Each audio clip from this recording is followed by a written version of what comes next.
Contaremos hoy una aventura del duque de Richelieu, así que atención. Como sabemos, el duque de Richelieu fue un gran seductor. Su nombre era Louis-François Armand Duplessis y había nacido en 1698 y era el sobrino nieto del cardenal Richelieu, el verdadero, o sea, el de los tres mosqueteros, y había heredado sus riquezas. El duque de Richelieu era un hombre muy elegante que andaba por Versalles constantemente entrometido en intrigas amorosas. Marcaba 1.33 la milla y era capaz de domar una avestruz al galope. Cualquier colectivo lo dejaba en la puerta. Los cronistas hablaban de un magnetismo impetuoso que las muchachas no podían resistir. Dicen que verdaderamente hechizaba a las mujeres que se cruzaban en su camino, por no decir otra cosa. Bien hechizadas. Pues además de las intrigas amorosas, Richelieu participó en varias conspiraciones cortesanas. En una de ellas había estado en tratos con España para apoderarse del regente francés Felipe de Orleans, que gobernaba, saben ustedes, durante la niñez de Luis XV. La idea era llevarlo secuestrado al otro lado de los Pirineos, dicho esto en Francia, ¿no? Porque para nosotros al otro lado de los Pirineos depende por encaremos, pero ciertas cartas, hay que pasar el paso de Somport o Canfranc, y usted va de España a Francia o de Francia a España. La idea era llevárselo a España. Pero ciertas cartas que lo acusaban fueron interceptadas y Richelieu terminó en la Bastilla. Lo encerraron en la más repugnante de todas las celdas, dice el cronista, queriendo decir que lo encerraron en una celda repugnante, porque cuesta creer que hayan hecho una evaluación de la repugnancia de cada celda para que no existiera ni una sola más repugnante que la del duque de Richelieu. Parece que, sin embargo, no había ni una silla para sentarse ni un catre en donde dormir. Las ratas eran sus únicos acompañantes, lo cual es una suerte, porque estar en una celda repugnante y además tener que soportar la compañía, por caso de un psicótico, de un violador, de un asesino, etcétera, es casi preferible una rata. El duque de Richelieu supo que allí lo tendrían hasta el día de su muerte, o incluso hasta el día después de su muerte, probablemente.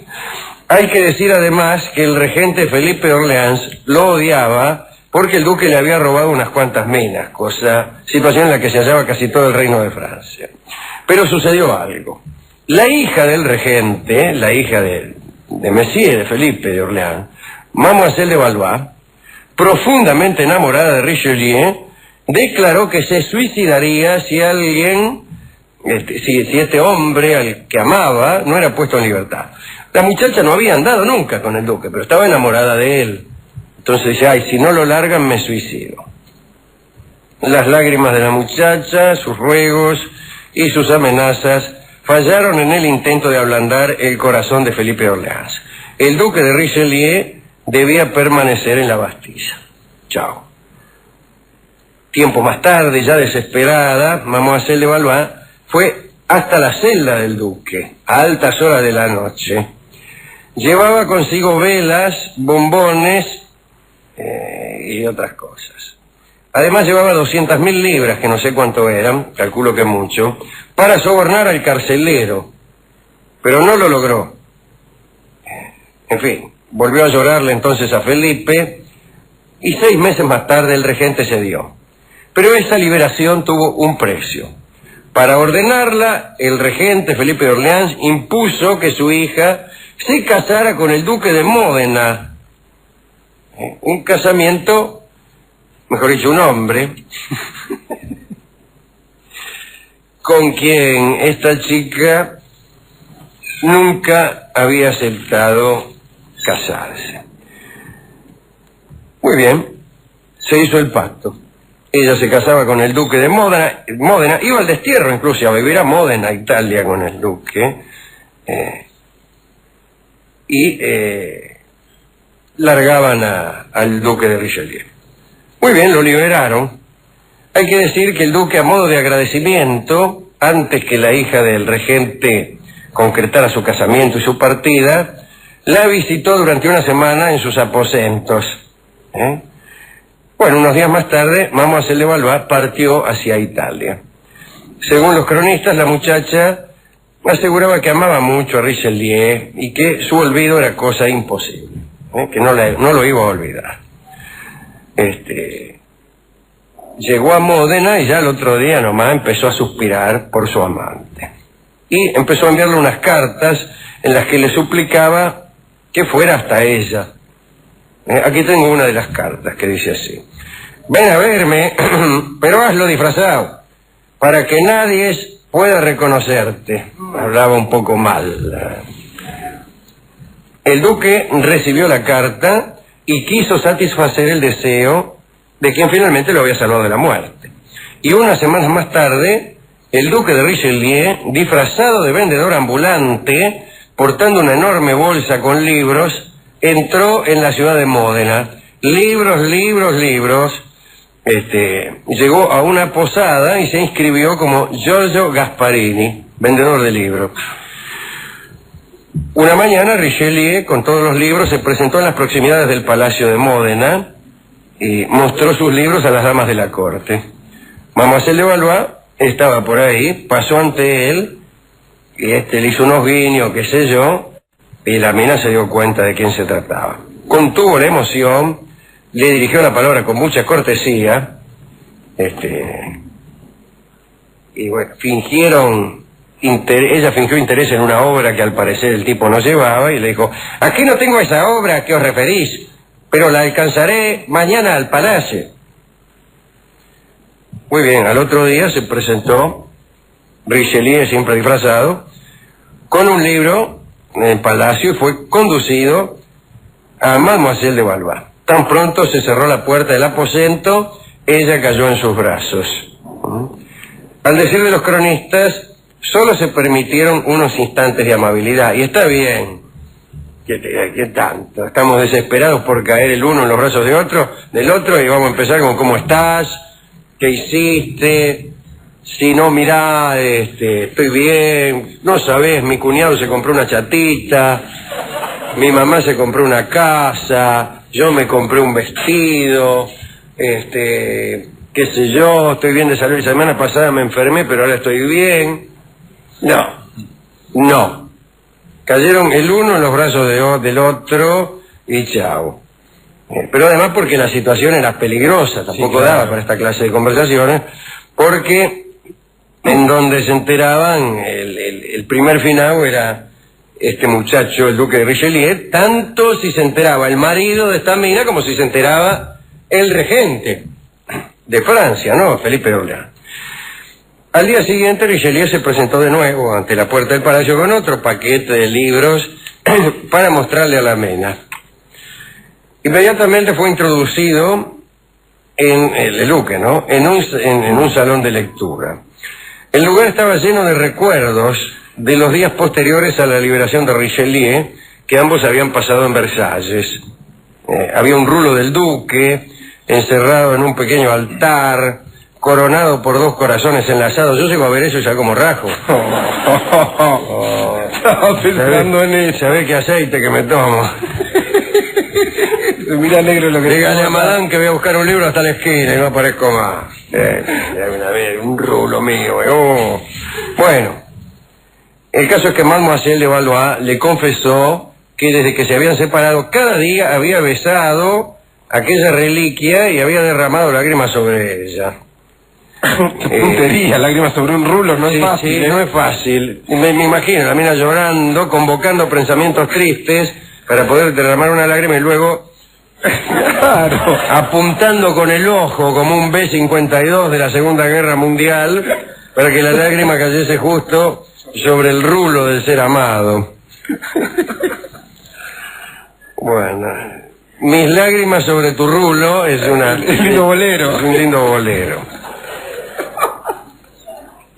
Bueno, todos los días se encontraban un rato Pero en una ocasión el vendedor se entretuvo demasiado y el duque de Módena regresó inesperadamente de una cacería y antes de que los amantes pudieran despedirse, entró en la habitación. ¡Oh!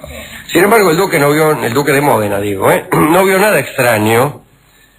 Mademoiselle de Valois leía en voz alta y el duque disfrazado de vendedor la escuchaba. Richelieu se presentó como Giorgio Gasparini y se despidió diciendo que volvería con otros volúmenes que la mujer quería ver. Ahora bien, el duque de Módena entró en conversación con aquel raro personaje y lo encontró divertido. Al de Módena le gustaba escuchar las historias de la corte francesa que el vendedor contaba. En un momento el esposo preguntó: ¿y qué me contáis de ese gran bribón, el duque de Richelieu? ¿En qué nuevos enredos andará metido ahora? Y el duque de Richelieu, muy serio, respondió: señor, el duque de Richelieu es uno de mis mejores clientes. Y luego, enojado porque después de todo lo habían tratado de bribón, le contó el duque de Richelieu al de Módena lo siguiente. Dijo: me han dicho que Richelieu ha hecho una apuesta afirmando que vendrá a Módena a pesar vuestro. No me sorprendería que lo lograra. El duque de Módena rió, y como si lo pudiera escuchar en alguna parte, desafió a Richelieu a que lo intentara. Contento por haberse enterado de la apuesta, le dijo al vendedor de libros que fuera al palacio cuando quisiera.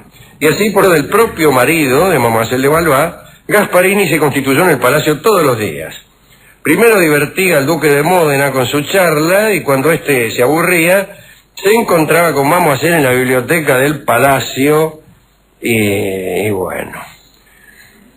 El duque de Módena nunca se enteró del engaño. Se jactaba de haber derrotado a Richelieu y de haber hecho que él perdiese una apuesta. Al poco tiempo, los encantos de Mademoiselle de Valois comenzaron a aburrir al duque de Richelieu. Ya se sabe cómo son los encantos. Y entonces, como extrañaba a algunas damas de Versalles, abandonó a aquella amante que lo había salvado y regresó a París. Ella permaneció en silencio, nunca le contó nada a su padre ni a su marido. Esperó el regreso de su amado a Italia, pero lo hizo en vano, ya que Richelieu no volvió a verla jamás.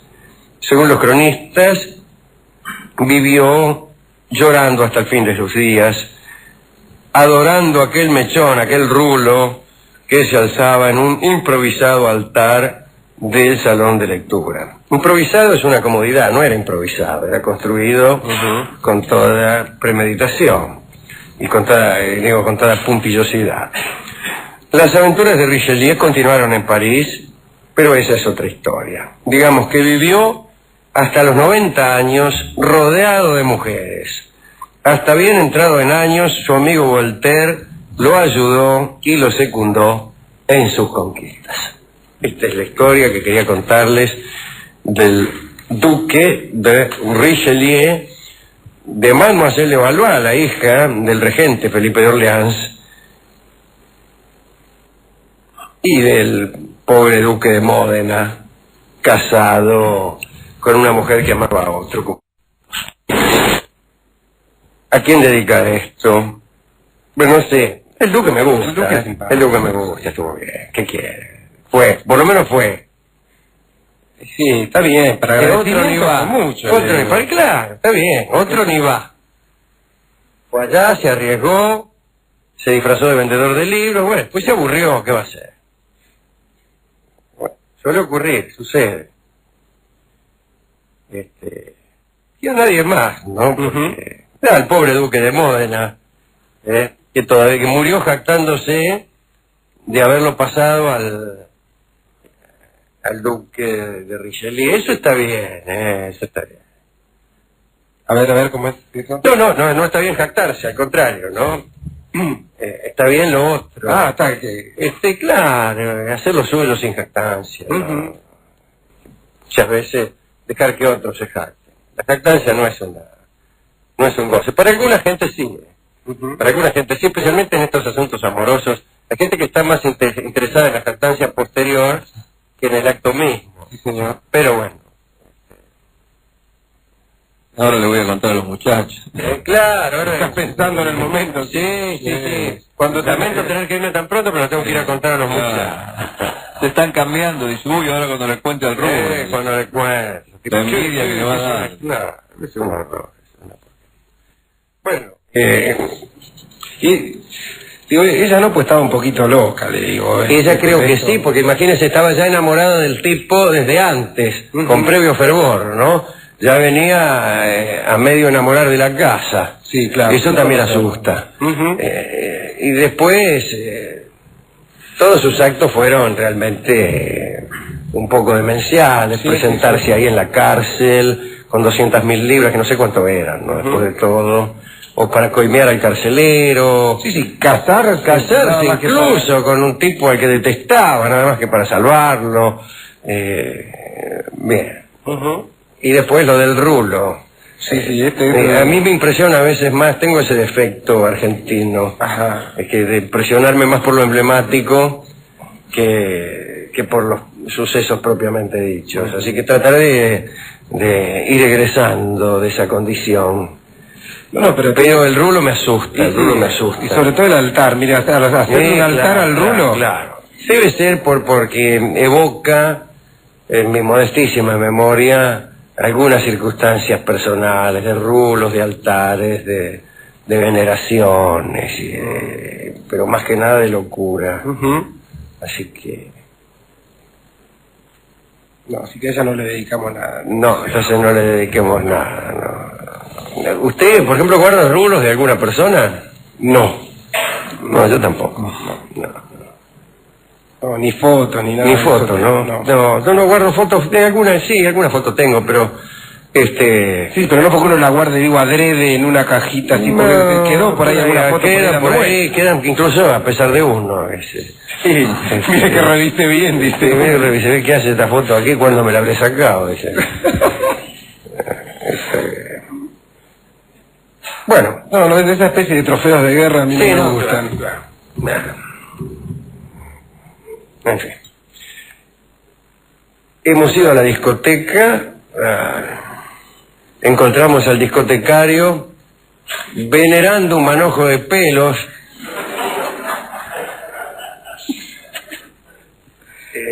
Ya no un rulo, ya que el desorden de esa discoteca es proverbial e involucraba no solo los discos, sino también a los recuerdos capilares del discotecario, que no tenían forma de rulo, sino de manojo de pelos, algo así como si lo hubiera juntado recién en una peluquería. Recién barrido. Estaba prendiéndole una vela ante un altar, con mucho cuidado de que no se le quemaran los pelos. Entonces me dijo un lugarteniente que no lo molestara porque estaba haciendo un ritual diario de veneración a unos ciertos pelos, que según acabó por confesarme el mencionado ayudante, ya habían sido reemplazados porque sin querer se los habían quemado. Entonces, para que este hombre no advirtiera esta desgracia, habían comedido un falto para que se trasladara a la peluquería más cercana y pidiese un manojo cualquiera de pelos, que eran esos que estaban allí ahora, y el hombre los veneraba, creyendo que se trataba de un manojo de pelos de su amada. Eso es terrible también, Es muy probable que el rulo que nos han dado sea falso. ¿Quién nos asegura que la dama que nos regaló un rulo no regale un rulo cualquiera, qué sé yo, que encontró por ahí? Encontró por ahí, o que un novio rubio le regaló, qué sé yo, no sé. Así como uno regala muñequitos de esos de peluche que le regalan a uno. Qué raro, vos comprando esto. Claro, bueno, también puede ser que otro regale manojos de pelo, que no son de uno. Y por ahí uno está venerando pelos ajenos, como en el caso de este hombre, el discotecario. Bueno, pero los pelos se le quemaron a uno que hacía la limpieza. O a Freddy Ojea. Claro, y fueron acá, y ahí hay un manojo cualquiera, ¿qué sabemos lo que veneramos? ¿No? Y me dirán, no importa si es falso. Claro. No importa, porque no estoy venerando los pelos, me dijo el discotecario después. Entonces le dije, ¿no tiene miedo que estos pelos no sean los mismos Dije, porque lo vi al tipo que justo que apagaba la vela, incluso juntaba unos pelos que al apagar la vela se le habían volado. Con el soplido... Había olor a pelo quemado. Sí, sí. Sí, le digo. Y me dice, no, en realidad no importa qué pelos sean, si son verdaderos, falsos o de quién. Importa lo que estos pelos simbolizan. Le dije yo, y me fui. Después volví para pedirle un disco y me dio el disco Loca de Amor, Que viene bien. que es una buena descripción de esta dama. Y que además es un lindo vals que tocan Horacio Salgán y Ubaldo de Lío, dos amigos de este programa. Adelante, muchachos.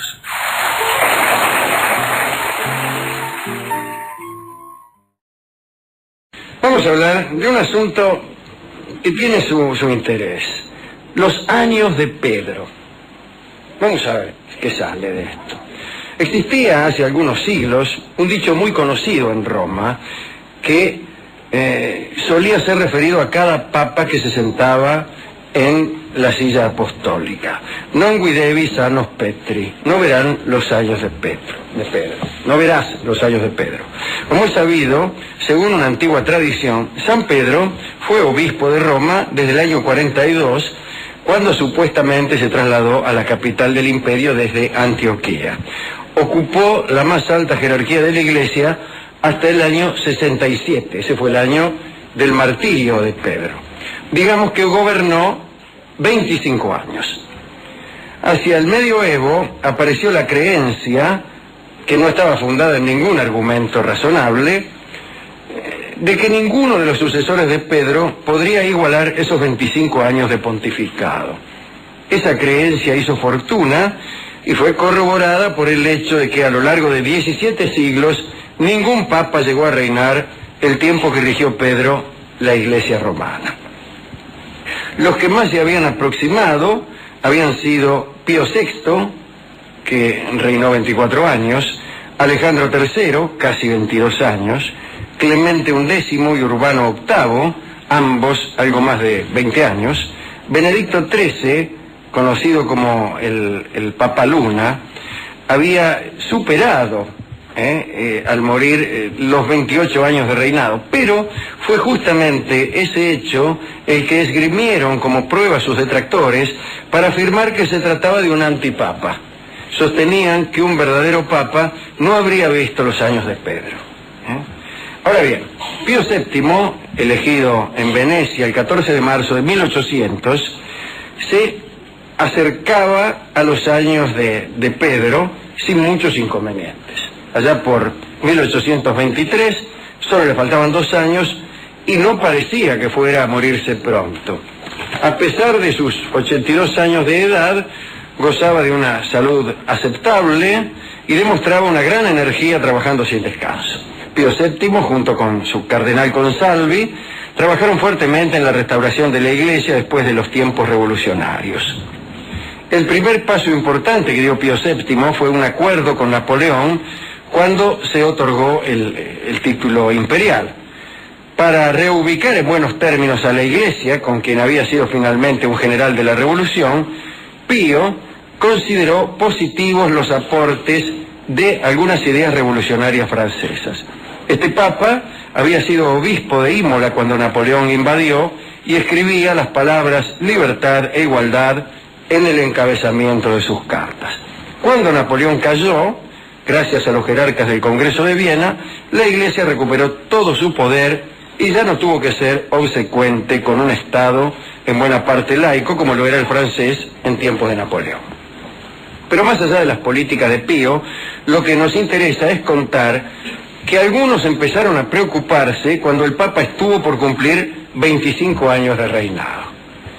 Sucedió que un almanaque italiano, publicado en Faenza, y que gozaba de enorme prestigio, anunciaba para el año de 1823 la muerte de Pío VII. Algunos supersticiosos creyeron en la predicción, recordando aquello de los años de Pedro, lo que dijimos nosotros al principio del programa. Además, los que confeccionaron el almanaque también estaban convencidos de que el Papa debía inexorablemente morir antes de cumplir los 25. Otros muchos supersticiosos estaban aterrorizados, porque creían que si Pío VII llegaba a reinar hasta el 14 de julio de 1825, Roma sería inmediatamente destruida por completo, porque nadie debía ganarle a Pedro en su reinado. Lo cierto es que llegaron a conformarse grupos de una ortodoxia fanática que planearon incluso matar a Pío VII para que Roma no cayera.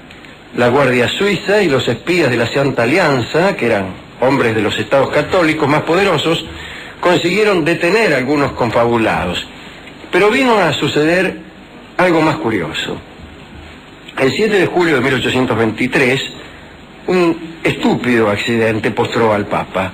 Ese día, al levantarse de su escritorio, Pío VII resbaló y cayó y se fracturó la cadera. Dada la edad del Papa, las complicaciones no tardaron en presentarse. Se esperaba de un momento a otro la muerte de Pío. Algunos de los que creían en la maldición de los años de Pedro salieron a festejar cada noticia médica que indicaba un desmejoramiento en la salud del Papa. Y por supuesto, esos partes fortificaban la creencia. Pero en realidad Pío no se moría. Estaba mal y sus padecimientos se prolongaban, pero no moría. Para mayor preocupación de los supersticiosos, ocurrió un hecho que fue visto como el peor de los presagios. La noche del 16 de julio se incendió la antiquísima Basílica de San Pedro Extramuros, una de las más hermosas joyas del arte cristiano. Pío había sido abad de la comunidad benedictina, a cuyo cargo estaba precisamente el templo incendiado. Adoraba aquel sitio. Por ese motivo, y para evitarle sufrimiento, se intentó ocultarle la noticia. Pero de algún modo Pío VII se enteró del desastre. Y entonces sucedió algo. Él mismo creyó en la maldición de los años de Pedro. Muchos aseguran que el Papa se dejó morir por miedo a que en Roma continuaran produciéndose catástrofes si él sobrevivía. Y murió finalmente el 20 de agosto de 1823, después de casi 24 años de pontificado. Lo curioso es que se cumplió con exactitud lo que el almanaque había predicho. Aunque sintieron la muerte de Pío, miles de romanos respiraron tranquilos. En el Trastevere se festejó la muerte del Papa aún sin odiarlo. El hecho de que respetara la condición de Pedro lo hacía más santo aún. Además, Roma no sería destruida todavía, al menos en los siguientes 25 años. La verdad es que entre los inmediatos sucesores de Pío VII hubo dos que desacreditaron por completo la creencia popular: Pío IX y León XIII. El primero alcanzó a reinar casi 32 años y León logró justo los 25. En octubre de este año, Juan Pablo II cumplirá también con los años de Pedro. Interesante me parece esta pequeña charla, esta pequeña referencia a esa superstición, ¿no? ¿A quién dedicarla? Pues desde luego a Pío VII, que tuvo que morirse nada más que para que se quedaran tranquilos los supersticiosos. En realidad mucha gente ha muerto por culpa de los supersticiosos. También a Pedro, que vaya a saber si estuvo en Roma, pero bueno, ahí está la cosa, ¿no? Ahí está. Voltaire se negaba enérgicamente a creer que Pedro hubiera estado en Roma, pero bueno, muchos hemos ido y lo hemos visto allí, qué sé yo, ¿no? ¿A quién más?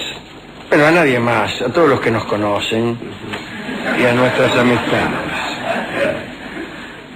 Hemos ido, no sin cierta consternación, a la discoteca a buscar discos sobre el Papa y esas cosas, y sobre aquella superstición de los 25 años.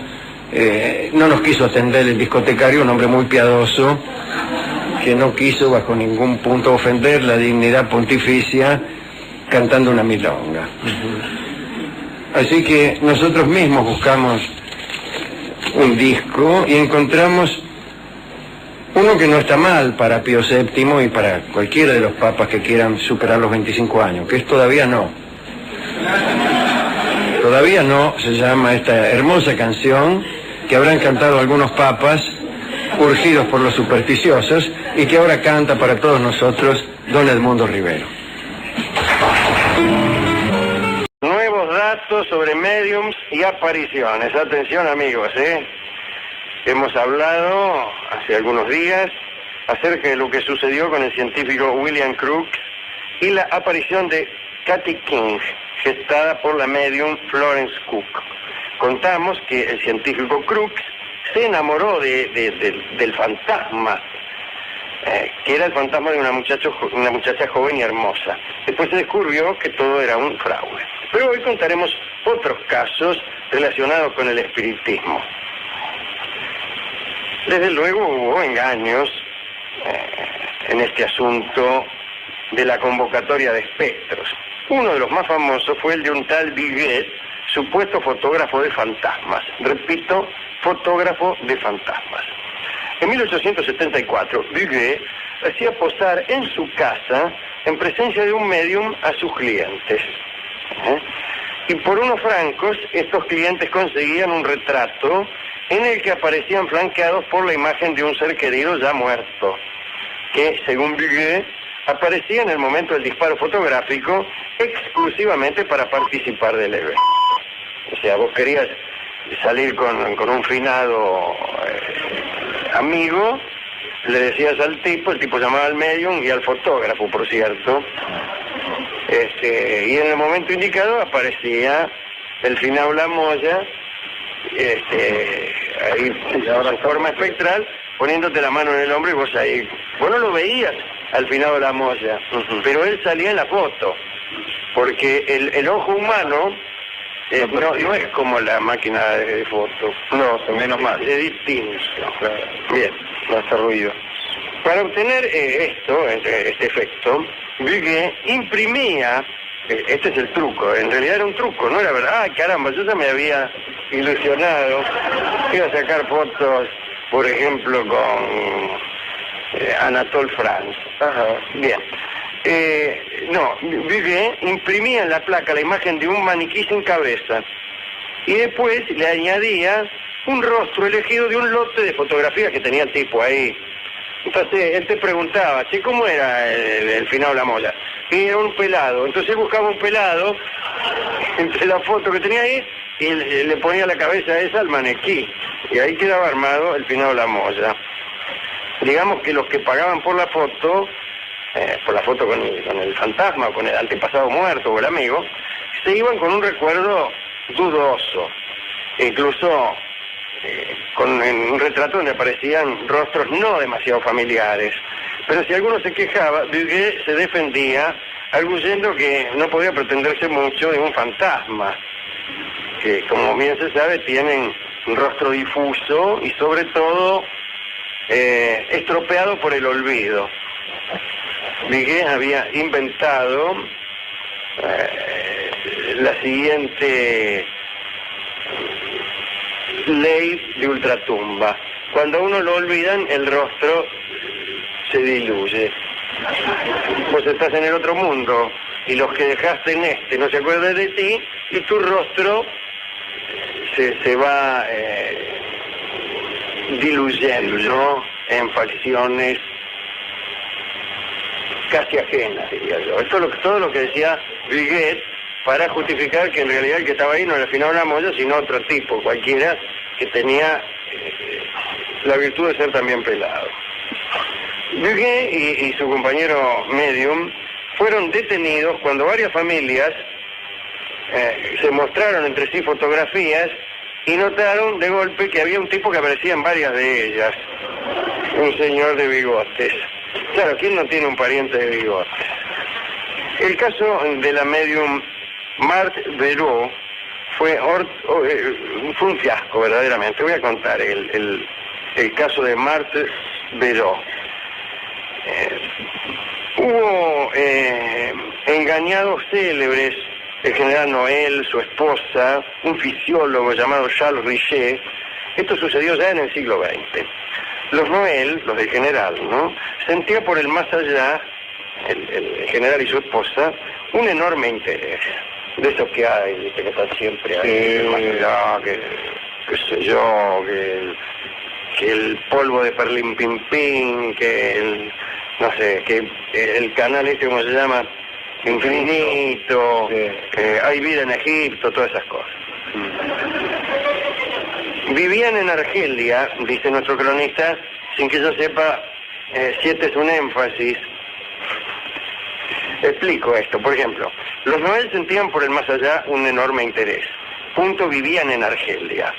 ¿Es vivían en Argelia un énfasis de la frase anterior? Es decir, con decirle que vivían en Argelia, ¿significa vivir en Argelia el tener un interés especial por el más allá? La verdad es que no lo sé. No lo sabía hasta este momento, que me encontré que evidentemente eso debe ser así, seguro. Sí, por ejemplo, usted dice, los Noel eran muy distraídos, vivían en Bavia. Vivían en Bavia es una afirmación, un énfasis de lo anterior. Vivían en Argelia quiere decir, estaban muy interesados en el más allá. Es una frase muy común en Francia, particularmente cuando uno se refiere al matrimonio Noel. No pasaba un día sin que algún muerto reencarnado visitara la residencia del general.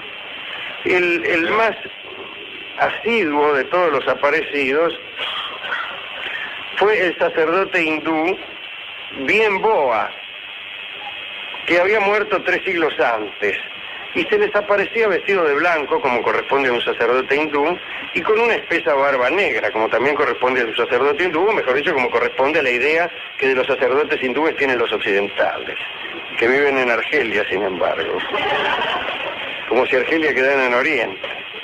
La medium era la ya citada Marthe Verot. De visita en la casa de los Noel, el fisiólogo Richet se enteró de todo esto y lo tomó en serio,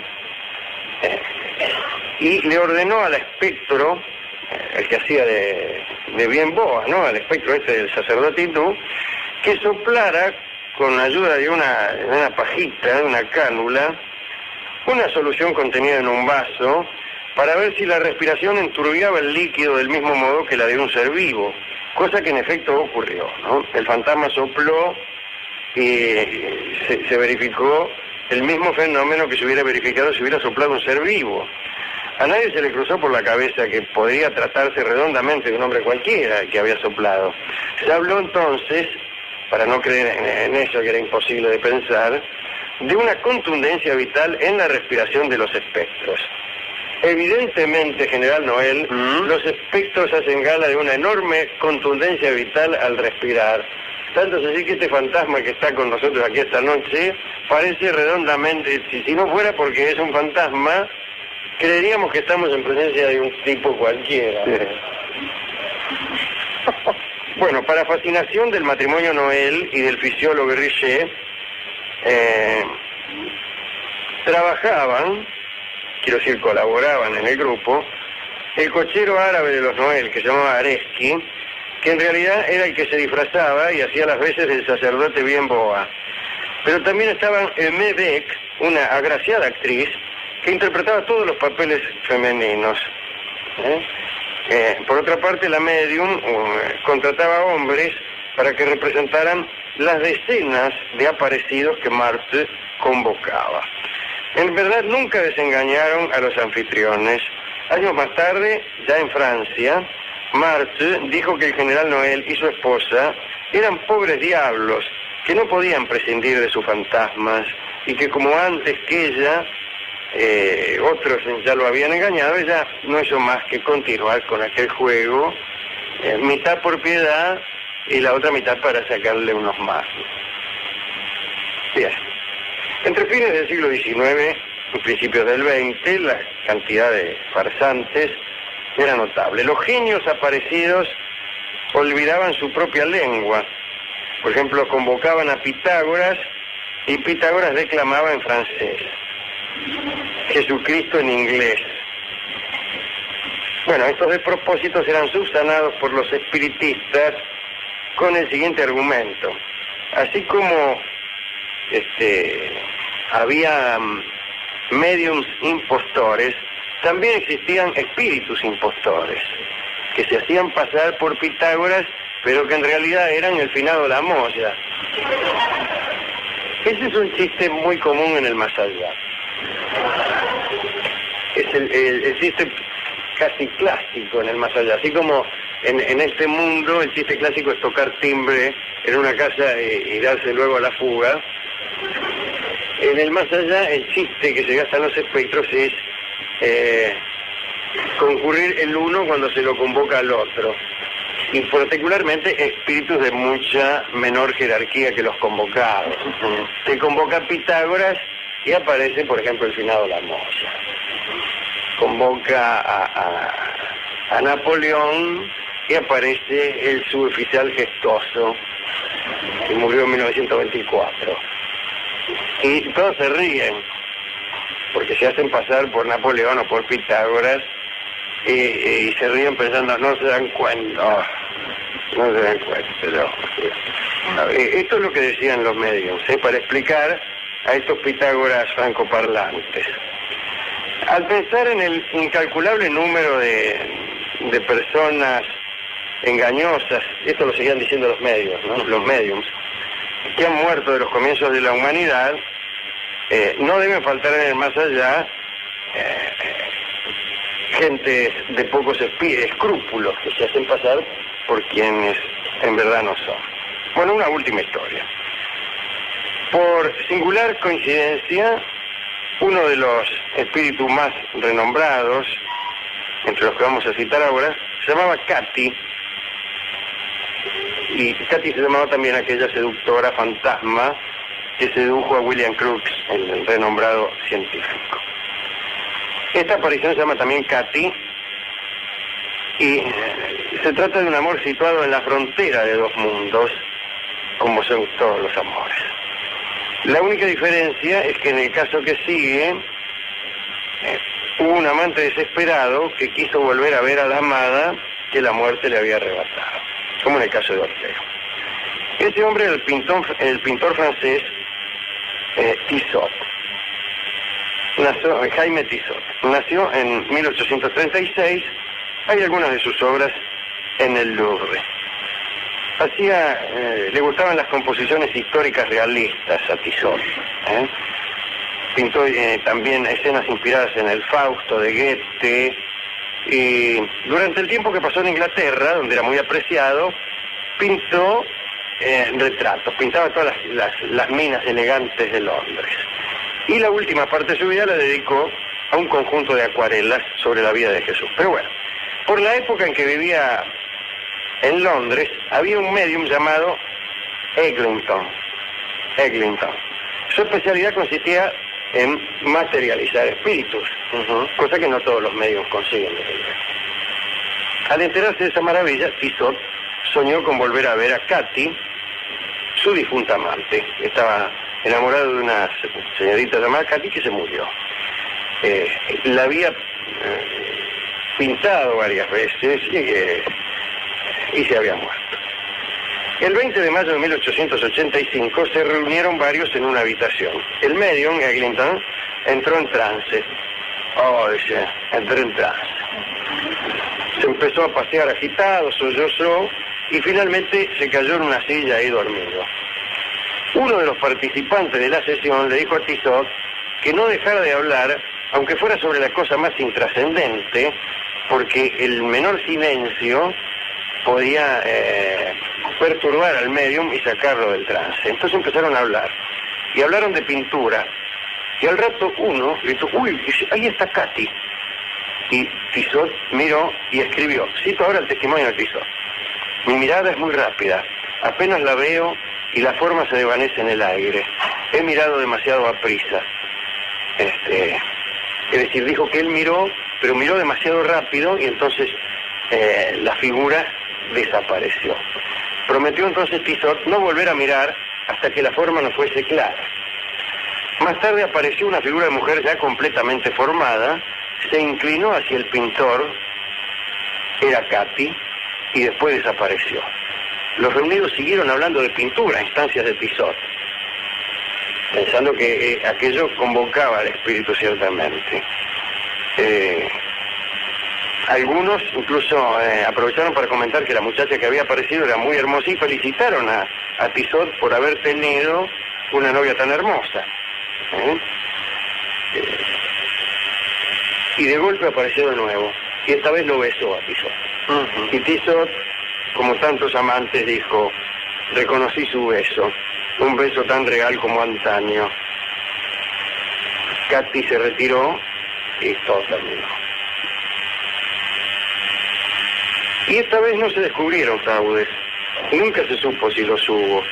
Tissot reconoció a su viejo amor sin dudar. Abandonó los encuentros con Eglinton satisfecho y no indagó en absoluto acerca de semejante milagro. Tampoco forzó nuevas apariciones. Y desde entonces no pintó sino sobre la resurrección del Cristo. Murió Tissot en 1902. Sí, el último de los episodios relacionados con Mary. Pero la frase reconocería su beso entre todos los besos del mundo es muy dolorosa. Le juro, Rolón. Yo he hecho fuerza para creerme eso. Muchas días he vivido nada más que para tratar de creer eso. ¿Y? No.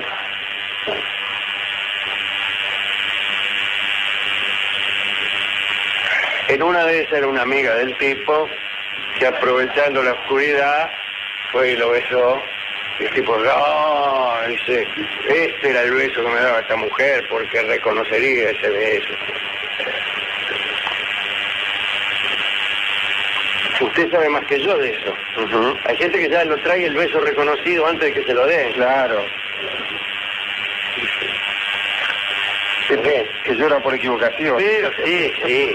Le van a dar un beso, sí, dice el tipo, y le den el beso que le vengan a dar. Se le pone, qué sé yo, una dentadura postiza en la boca y el tipo dice... Lo hubiera reconocido en cualquier lugar. Así que discúlpeme, yo antes creía en mis propios reconocimientos previos. Ajá. Ya no. Ni siquiera eso puede ser. Ni siquiera eso. Pero yo le estoy diciendo todo esto porque aquí termina la historia de los espiritistas. A mí me gustaría ir a una sesión de espiritismo no fraudulenta. Pero no tengo la suerte de Tissot. A Tissot bastaba con darle un beso y él ya iba a poner ese beso en la boca que a él viniera con Daniela. Y yo no. Y lo que es peor es que a veces puede ser que me haya pasado alguna vez en alguna sesión de espiritismo, de las tantas en las que uno ha estado,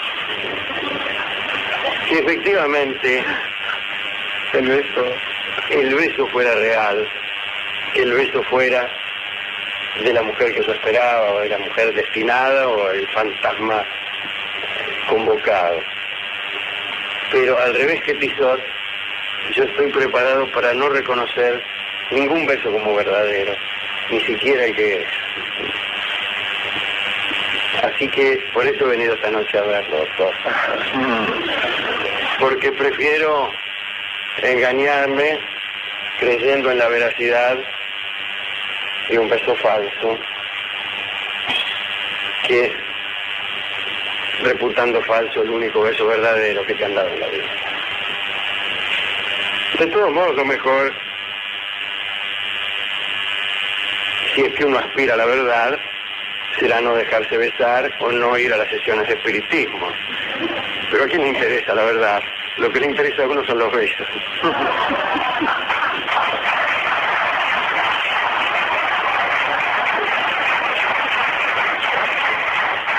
Bueno, ¿a quién dedicar esto? A todos nuestros mediums amigos, Muchos mediums, si los mirás con un ojo solo. Bien. Hemos ido a la discoteca donde estaban en una sesión de espiritismo a 10 pesos por cabeza. Ya, los 10 pesos no son para mí, dijo el médico. No. Ahí, sino para arreglar a algunos del más allá, ¿vio cómo es? Siempre hay corruptela en todos lados. Claro, para que dejen salir los espíritus. Sí, porque Hay que arreglar un mayorengo. Sí, más allá, pero la plata dejarla más acá. Currulo, usted Rolón hace lo mismo. Bueno, y ahí... ¿Y la plata no la toca usted? Déjela ahí arriba de la mesita. usted Rolón no toca la puerta, ¿no? Cuando se lo dejan los... Sí, ¿por qué no voy a tocar la plata? que participan en sus sesiones. Si no, no arranca, Rolón. Si no le ponen antes el billete, no arranca. ¿A usted lo agarra y se la mete en el bolsillo? Ah, no. Sí. Si no me quiere que no se atiende con una riñonera. ¿Con una riñonera? No, sí, siempre anda con la riñonera él. Con delantal de verdulero. No, señor. Agarra la vista, sí, la arruga y la mete para adentro. Para dar el vuelto. ¿Y le da el vuelto usted? Y si... ¿Da vuelto? Si tengo que dar vuelto, sí, claro. Ajá, Isabel, 26, 27, 28... Patacones, así. Sí, bien.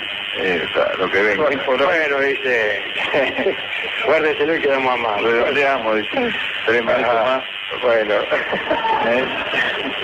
La chapa. Claro, quédese un rato. Quédese 3, 4 minutos más y le... Cuénteme dos anécdotas de la confesión y ya está. Alguna mordida de oreja. No le mordieron la oreja últimamente. La perra. Nos han dado el tango que se llama Murmullos, que es lo que ciertamente se oye en las sesiones de espiritismo. Sí, y aquello que había que ejercer para no despertar al medium. Claro, Había que quedarse... había que seguir en una especie de conversación sin sentido para que el silencio no despertase al medium. Murmullos es un bello tango que va a interpretar Nelly Omar, y mientras tanto nosotros juntaremos nuestras manos. Adelante, Nelly.